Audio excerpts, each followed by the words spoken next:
साहित्य लहर में आपका स्वागत है। आज मैं आपके लिए मालती जोशी जी की हिंदी कहानी विष पाई लेकर आई हूँ। आइए कहानी सुनते हैं। पापा चाय। अखबार से सिर ऊपर उठाकर उन्होंने देखा।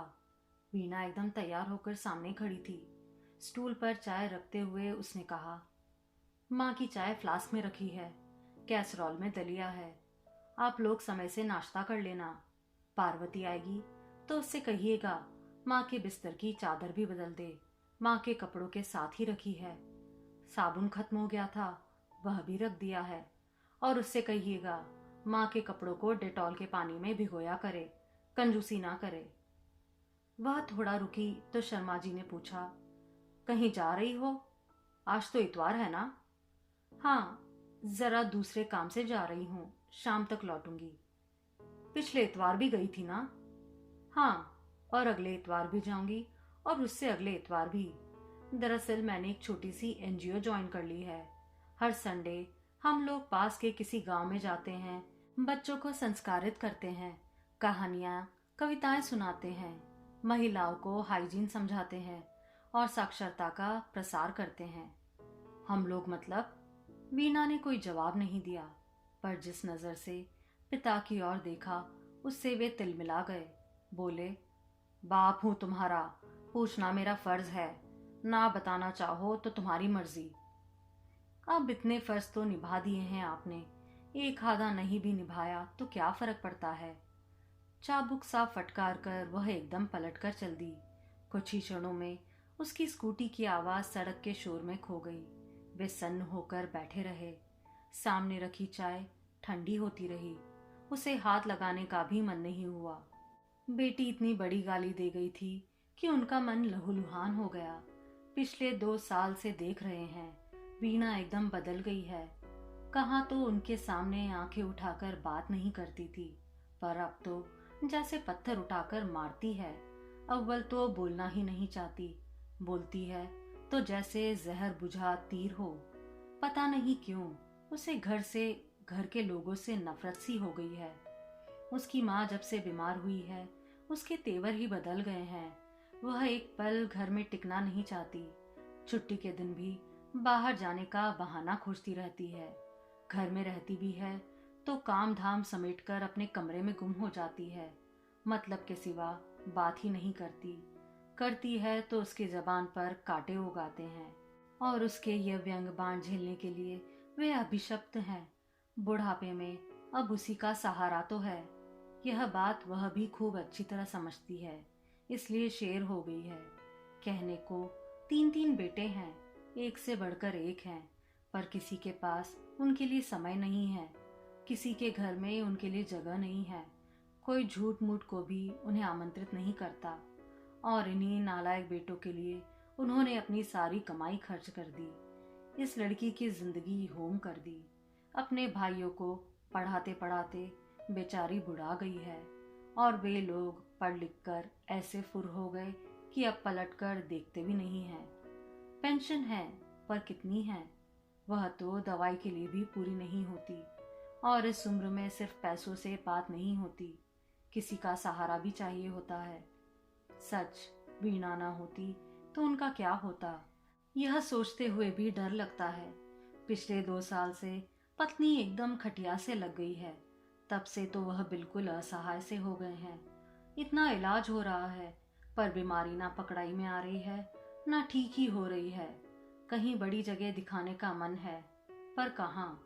बड़ा दिल्ली में है, पर उसकी बहू से पत्नी की एक दिन नहीं बनी। बीच वाला अमेरिका में है, वहां जाने का तो सवाल ही नहीं उठता। ना वह कभी कहता है। छोटा बंबई में है, उसकी बहू भी सुशील है, पर वह ईसाई है। पत्नी तो उसके हाथ का पानी भी नहीं पीती। घर पर जाकर ठहरना तो बड़ी बात है। जिंदगी में एक ही अक्लमंदी की है, यह मकान बना लिया। कम से कम बुढ़ापे में सिर पर छत तो है। और जिंदगी में सबसे बड़ी बेवकूफ़ी की कि बिटिया की समय से शादी नहीं की। पहले मजबूरी थी, बाद में अपना स्वार्थ आड़े आ गया। अगर उसकी शादी हो गई होती तो बेमन से ही सही, बच्चे कुछ तो कर्तव्य निभाते। अब तो बहन के भरोसे दोनों प्राणियों को छोड़कर तीनों निश्चिंत हो गए हैं। पत्नी के जागने की आहट मिली तो उनके विचारों की श्रृंखला टूटी। वह उसे सहारा देकर बाथरूम तक ले गए, मुंह हाथ धुलवाया और वापस बिस्तर पर लाकर बिठा दिया। वह फ्लास्क से चाय ढालने लगे तो पत्नी ने मुंह बिचका दिया। आज तो इतवार है ना, आज तो ताज़ा चाय बना देती। तुम्हारी बेटी घर पर नहीं है। कहाँ गई है? पता नहीं, शाम तक आने का कह गई है।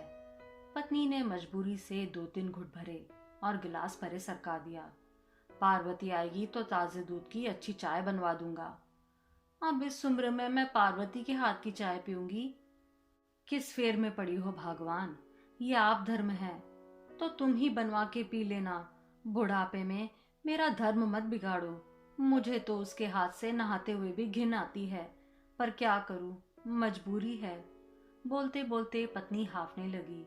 उन्होंने उसे चुप रहने का संकेत किया और धीरे से बिस्तर पर लिटा दिया। 9 बजे पार्वती आई तो उसे सारे निर्देश देकर वह बरामदे में आकर बैठ गए। अब 1 घंटे भर के लिए वह पत्नी की ओर से निश्चिंत हो गए थे। वह सुबह का छूटा हुआ अखबार फिर से पढ़ने की कोशिश कर रहे थे कि उन्होंने गेट के पास सुशीला का बेटा नजर आया। क्या रे अशोक, कैसे आया?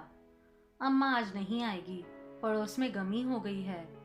अपना माथा ठोकते हुए उन्होंने मन ही मन मरने वाले को कोसा। उनका मन तो हुआ कि पार्वती से 4 रोटी डलवा ले, पर डर गए कि कहीं पत्नी को पता चल गया तो उस औरत के सामने ही तूफान मचा देंगी, और कहीं पार्वती बिदक गई तो घोर कष्ट का सामना करना पड़ेगा। उन्होंने फिर उसी लड़के को भीतर बुलाया। उसके हाथ में 1 फ्लास्क और 10-10 के 3 नोट पकड़ाते हुए कहा, 1 चाय, 1 ब्रेड और 2 समोसे, फटाफट ला दे। बच्चे ने ना नुकुर नहीं की। जानता था ये बेगार नहीं है, 1-2 रुपए सेवा शुल्क मिल ही जाएंगे। समोसा उन्होंने तुरंत ही चाय के साथ खा लिया।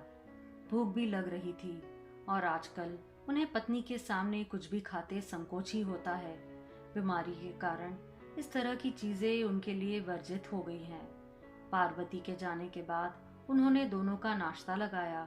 दलिया एकदम फीका था।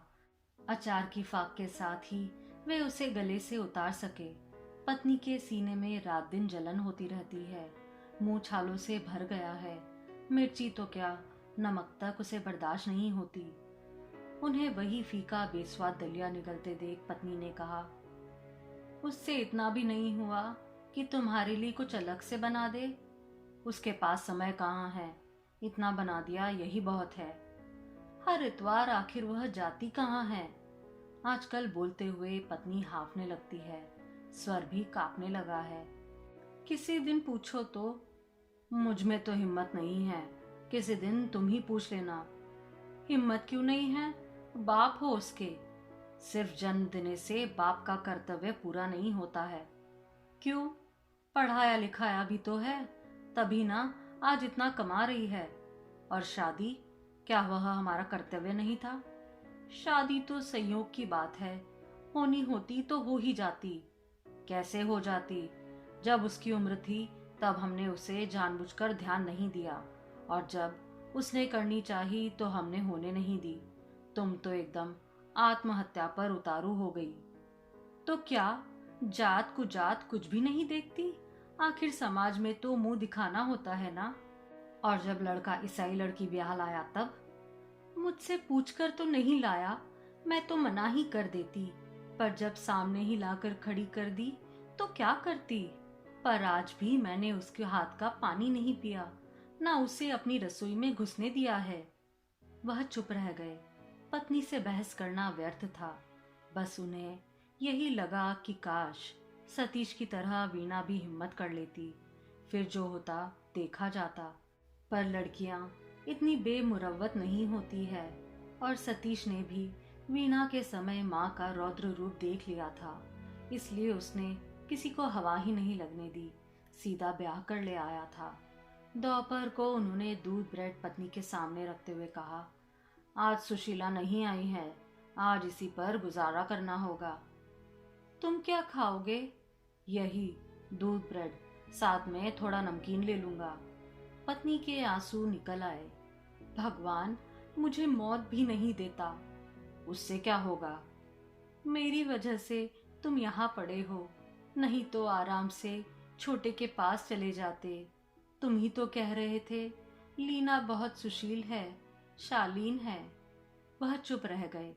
छोटी को देखा ही कितना है, 2 दिन के लिए तो कोई भी सौजन्य बरत सकता है।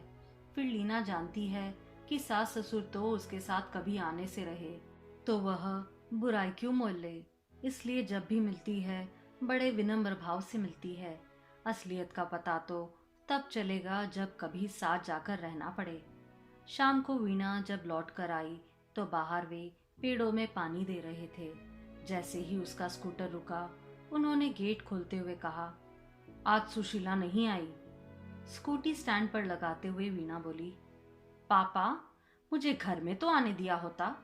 शर्मा जी कटकर रह गए। दरअसल वे वीणा को जताना चाह रहे थे कि उन लोगों को कितनी असुविधा हुई है। इससे शायद उसका अपराध बोध जागता, पर दुर्योग से उनकी टाइमिंग गलत हो गई। आजकल यही हो रहा है, वह धीरज ही नहीं रख पाते, ना खाने में ना बोलने में।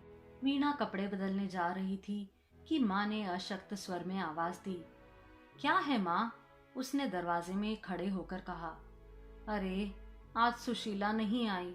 पापा बेचारे दूध ब्रेड खाकर ही रह गए हैं, माँ ने खांसते हुए करहाते हुए कहा। आजकल वीणा से बात करते हुए यह विशिष्ट आवाज निकालती है, अत्यंत करुणा और क्षीण। शर्मा जी को कभी कभी खिज हो आती है। बिस्तर पर पड़ी है, पर नाटकबाजी से बाज नहीं आती। पर इस नाटक का वीणा पर कोई असर नहीं होता। वह तल्लख स्वर से बोली, ये खुशखबरी तो पापा मुझे गेट पर ही दे चुके हैं। तुमने नाहक तकलीफ की। खैर, चाय बना रही हूँ, आप लोग पियेंगे? दोनों ने कोई जवाब नहीं दिया। अपनी नाराजगी जताने का यही एक तरीका था। उसने भी दूसरी बार नहीं पूछा। वीणा ने इत्मीनान से चाय पी और फिर काम में जुट गई। देर तक बर्तन धोने की आवाज आती रही। सुशीला नहीं आई थी। सिंक में बर्तनों का ढेर लग गया था। बर्तनों के बाद रसोई की खटर पटर शुरू हो गई। वह टीवी के सामने बैठकर भोजन की प्रतीक्षा करने लगे। ठीक 9 बजे वीणा ने पापा का खाना लगा दिया। उसके बाद माँ को तकिए के सहारे बिठाकर वह उनकी थाली भी ले आई। पालक टमाटर का सूप, मूंग की पतली दाल और फुल्का। प्लेट स्टूल पे रखकर वह जाने को ही थी कि माँ ने अपनी स्पेशल आवाज में कहा, पापा के लिए कुछ ढंग का बना देना, सुबह से सिर्फ ब्रेड पर है। वीणा जैसे एकदम तैश में आ गई। बाहर आकर उसने डाइनिंग टेबल पर रखी पापा की थाली उठाई और माँ के सामने जाकर रखकर बोली, लीजिए, मुआयना कर लीजिए, कुछ कसर हो तो बताइएगा। अच्छी सजी थाली थी। चटनी, सलाद, आलू गोभी की सब्जी, लहसुन से बगरी मूंग की दाल और चुपड़ी रोटियां। रात को चावल तो पापा खाते नहीं थे। माँ की आंखों के सामने 2 पल वह थाली झुलाकर वापस टेबल पर रख दी और कहा, सॉरी पापा। शर्मा जी सूप पी रहे थे जब उनके सामने रखी थाली एकाएक गायब हो गई थी। वे एकदम भौचक्के रह गए थे। उन्हें होश आया तब थाली वापस आ गई थी।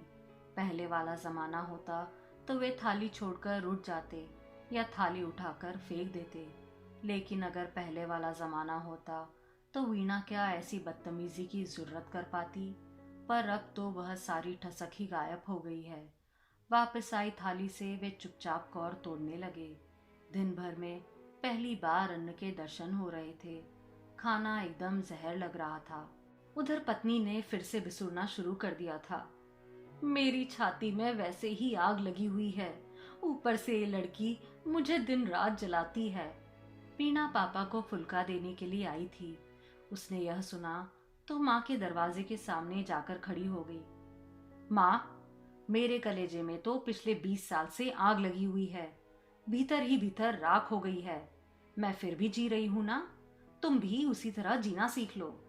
वीणा तो कहकर किचन में लौट गई, पर उसकी बात से माँ की इतनी रुलाई उमड़ गई कि गले में फंदा ही पड़ गया। बेचारे शर्मा जी खाते खाते उठ गए और पत्नी की पीठ सहलाने लगे। उन्होंने लाख मनुहार की, पर वीणा की माँ ने थाली परे सरका ही दी। वे अधखाई थाली सिंक में रखते हुए उन्होंने वीणा से कहा, बेटे, तुम्हारी माँ आज ठीक से खा नहीं पाई है। सोने से पहले उन्हें एक कप दूध जरूर दे देना। यह कहते हुए उन्हें अपना ही स्वर इतना याचनापूर्वक लगा।